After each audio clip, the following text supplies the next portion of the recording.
প্রায় 18 বছর পরে আমি আবার নতুন করে ঢাকা মেট্রোপলিটন পুলিশে পদায়নের সুযোগ হয়েছে। আমি 2001 সাল থেকে 2006 সাল পর্যন্ত ঢাকা মেট্রোপলিটন পুলিশের অ্যাসিস্ট্যান্ট কমিশনার থেকে ডেপুটি পুলিশ কমিশনার ছিলাম। তারপরে চাকরির সুবাদে আমাকে ঢাকার বাইরে অবস্থান করতে হয়েছে। আমি যোগদানের পরে আপনাদের সাথে কখনো পরিচয় পর্বের সুযোগ হয়নি, তো আজকে আপনাদের সাথে আমি শুধুমাত্র পরিচয় পর্বের জন্যই আমি এখানে উপস্থিত হয়েছি। অন্য দিন আপনাদের সাথে আমার ডিটিকি ব্রাঞ্চের সম্পর্কে বিস্তারিত আলোচনা করা হবে। বক্তব্যের শুরুতেই মহান স্বাধীনতা যুদ্ধে বীর শহীদদের আমি শ্রদ্ধার সাথে স্মরণ করছি, কৃতজ্ঞ চিত্তে স্মরণ করছি ছাত্র জনতার অভ্যুত্থানে আত্মহুতি দানকারী বীর শহীদদের, যাদের আত্মত্যাগে আমরা এক নতুন বাংলাদেশ পেয়েছি, এক নতুন স্বাধীন বাংলাদেশ পেয়েছি। গণঅভ্যুত্থানের শহীদ ও আহতদের পরিবারের প্রতি সমবেদনা জ্ঞাপন করছি। একই সাথে স্মরণ করছি আইন শৃঙ্খলা রক্ষায় প্রাণ উৎসর্গকারী বীর শহীদ ও আহত পুলিশ ও তাদের পরিবারের সদস্যদের প্রতি। প্রিয় সাংবাদিক ভাই ও বোনেরা, বাংলাদেশ পুলিশের অত্যন্ত সংকটকালে আমি ঢাকা মেট্রোপলিটন পুলিশের ডিবির প্রধান হিসাবে দায়িত্ব গ্রহণ করেছি। আমাকে ডিবি প্রধানের দায়িত্ব প্রদান করায় কৃতজ্ঞ চিত্তে আমি অন্তর্বর্তীকালীন সরকারের মাননীয় প্রধান উপদেষ্টা, স্বরাষ্ট্র উপদেষ্টা, আইজিপি এবং ডিএমপি কমিশনার মহোদয়কে আমার পক্ষ থেকে কৃতজ্ঞতা জানাচ্ছি। আপনারা জানেন, বিগত সময়ের উচ্চভিলাষী ও অপেশাদার কিছু পুলিশ কর্মকর্তা সমগ্র পুলিশ বাহিনীকে জনগণের মুখোমুখি দাঁড় করিয়ে দেয়। এর ফলে ছাত্র জনতার আন্দোলন, গণঅভ্যুত্থান এবং বিগত সরকারের পতনকে ঘিরে সংঘর্ষ সহিংসতায় পুলিশের মনোবল ভেঙে পড়ে। এ ধরনের ভয়াবহ বিপর্যয়ের সম্মুখীন পুলিশ বাহিনী ইতিপূর্বে কখনো আর দাঁড়ানো হয়নি। এরূপ পরিস্থিতিতে মাননীয় স্বরাষ্ট্র উপদেষ্টা লেফটেন্যান্ট জেনারেল অবসরপ্রাপ্ত মোহাম্মদ জাহাঙ্গীর আলম চৌধুরী স্যারের সুযোগ্য নেতৃত্বে সম্মানিত আইজিপি স্যার এবং বর্তমান ঊর্ধ্বতন কর্মকর্তাবৃন্দের কর্মতৎপরতায় ঢাকা মেট্রোপলিটন এলাকায় সকল থানার কার্যক্রম এবং ডিবির কার্যক্রম পুনর্দমে সচল হয়েছে। এই অল্প কয়েকদিনেই বাংলাদেশ পুলিশ যে অবস্থা থেকে ঘুরে দাঁড়িয়েছে, জনগণের আকাঙ্ক্ষা অনুযায়ী দাঁড়াতে পেরেছে, এর পিছনে যার কথা না বললেই নয়, তিনি অন্তর্বর্তীকালীন সরকারের মাননীয় প্রধান উপদেষ্টা, নোবেল বিজয়ী, গর্বিত বাংলাদেশি, আমার ভাষায় আমি যাকে বিশ্বনেতা হিসাবে পরিচিতি দিতে চাচ্ছি, নোবেল বিজয়ী ডক্টর মোহাম্মদ ইউনূস।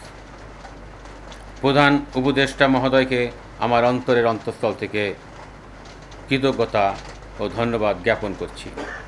এছাড়াও ডিবির কার্যক্রম পুনর্দমে চালু করার জন্য বৈষম্য বিরোধী ছাত্র আন্দোলনের সমন্বয়ক সহ ছাত্র জনতা আমাদের অকুণ্ঠ সমর্থন দিয়েছেন। এই জন্য আমি দেশের সর্বস্তরের জনগণের আন্তরিক ধন্যবাদ ও কৃতজ্ঞতা জানাই। প্রিয় সাংবাদিক ভাই ও বোনেরা, যে কোনো ধরনের চাঞ্চল্যকর মামলা উদ্ঘাটন ও অপরাধী শনাক্তকরণের উদ্দেশ্যকে সামনে রেখে ঢাকা মেট্রোপলিটন পুলিশের গোয়েন্দা বিভাগ বা ডিবি প্রতিষ্ঠা করা হয়েছিল। প্রতিষ্ঠার পর থেকেই সম্প্রসারিত হয় ডিবির কাজের ব্যাপ্তি। যুগের সাথে সমান্তরাল পথে অপরাধের ধরন যেমন পাল্টিয়েছে, তেমনি অপরাধ নিয়ন্ত্রণে ডিবির সক্ষমতাও বৃদ্ধি পেয়েছে। স্বীয় দক্ষতা ও সর্বোচ্চ পেশাদারিত্ব দিয়ে ডিবির চৌকস সদস্যগণ বিভিন্ন ধরনের অপরাধ নিয়ন্ত্রণ ও সংগঠিত অপরাধের সুষ্ঠু তদন্তের মাধ্যমে রহস্য উদ্ঘাটন করে নগরবাসীর আস্থা অর্জন করতে সক্ষম হয়েছে। প্রচলিত অপরাধের পাশাপাশি কিশোর অপরাধ, অনলাইন জুয়া, cyber crime, economic crime, social media bullying, গুজব সহ নিত্য নতুন চ্যালেঞ্জকে ডিবি আজ সাহসিকতা ও পেশাদারিত্বের সাথে মোকাবেলা করে চলছে। আপনারা জানেন, ডিবির সদস্যগণ রাত দিন পরিশ্রম করে বাংলাদেশ পুলিশের ভাবমূর্তি যেমন উজ্জ্বল করেছে, ঠিক তেমনই ডিবি যে ভীতিকর কিছু নয়। ডিবি জনগণের প্রত্যাশা অনুযায়ী কাজ করতে পেরেছে। তার বেশ কিছু কার্যক্রম গত 5ই আগস্টের গণঅভ্যুত্থানের পর থেকে এই দিনগুলোতে আপনাদের মাধ্যমেই দেশের জনগণ বিভিন্ন মিডিয়া ও সামাজিক যোগাযোগের মাধ্যমে দেখেছেন। আমি স্পষ্টভাবে বলতে চাই, ঢাকা মহানগর গোয়েন্দা অফিসে আর কোনো আয়নাঘর থাকবে না। ডিবির কলঙ্কিত অধ্যায় শেষ করে সেটিকে পবিত্র করা হবে, যেখানে মানুষ ন্যায় বিচার পাবে।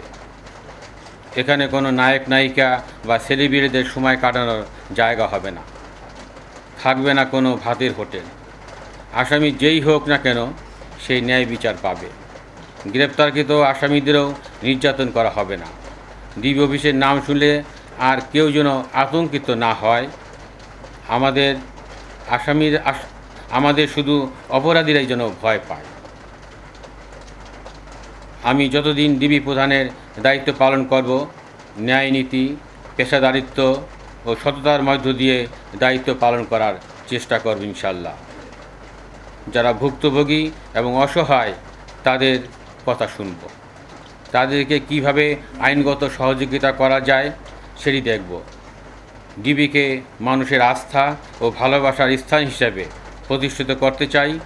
নতুন স্বাধীন বাংলাদেশে ডিবি অফিস হবে ভুক্তভোগীদের ভরসা স্থল। প্রিয় সাংবাদিক ভাই ও বোনেরা, ডিবি অফিসে কোনো রকম অন্যায়, অবিচার ও দুর্নীতিকে প্রশ্রয় দেওয়া হবে না। ডিবিতে চৌকস, দক্ষ ও পেশাদার কর্মকর্তাদের পদায়ন করা হয়েছে। তাদের সঙ্গে সমন্বয় করে ডিবিকে পুনর্গঠন করে ডিবির ভাবমূর্তি উজ্জ্বল করতে যা যা করণীয় সেভাবে আমরা কাজ করে যাচ্ছি। আশ্বস্ত করে বলতে পারি, সরকার আমাকে যতদিন এই পদে রাখবেন ততদিন সার্বিকভাবে যে সকল কাজ আইনানুগভাবে হওয়ার কথা আমি সেভাবেই করে যাব ইনশাল্লাহ। সাধারণ মানুষ যেন সুবিচার পায়, অন্যায় জুলুম থেকে বাঁচতে পারে, সেটি নিশ্চিত করা হবে। এমনকি আমিও আইনের ঊর্ধ্বে নই। আমি আপনাদের নিশ্চয়তা দিচ্ছি, ডিবির কোনো সদস্য যদি কোনো ধরনের অনৈতিক ও অপেশাদার কর্মকাণ্ডের সাথে যুক্ত হন, তাদেরকেও বিন্দুমাত্র ছাড় দেওয়া হবে না। প্রিয় সাংবাদিক ভাই ও বোনেরা, পুলিশ সাংবাদিক সহযোদ্ধা হিসাবে একসাথে কাজ করতে পারলে দেশে অন্যায়, অবিচার, দুর্নীতি অনেকাংশেই কমে যাবে বলে আমি আন্তরিকভাবে বিশ্বাস করি। আমি ডিবিকে দেশের জনগণের আস্থার জায়গা তৈরিতে আপনাদের সাংবাদিক ভাইদের সার্বিক সহযোগিতা কামনা করছি। আমি প্রিয় নগরবাসীর উদ্দেশ্যে বলতে চাই, কয়েকদিন পরেই হিন্দু সম্প্রদায়ের ধর্মাবলম্বীদের শারদীয় দুর্গাপূজা অনুষ্ঠিত হবে 8 তারিখ থেকে 13 তারিখ পর্যন্ত। পূজা উপলক্ষে সকলকে শারদীয় অগ্রিম শুভেচ্ছা জানাচ্ছি আমার ডিবির পক্ষ থেকে।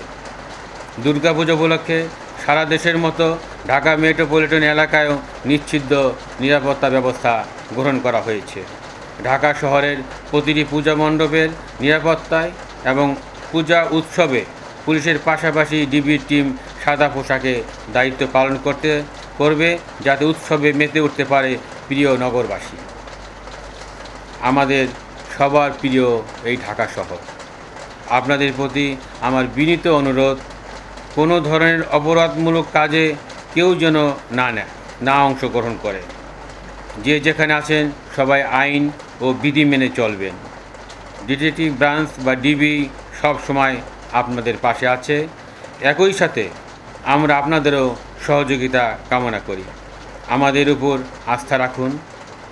আমরা আমাদের সর্বোচ্চ পেশাদারিত্ব দিয়ে ঢাকা মহানগরীর আইন শৃঙ্খলা রক্ষায় চেষ্টা করে যাব।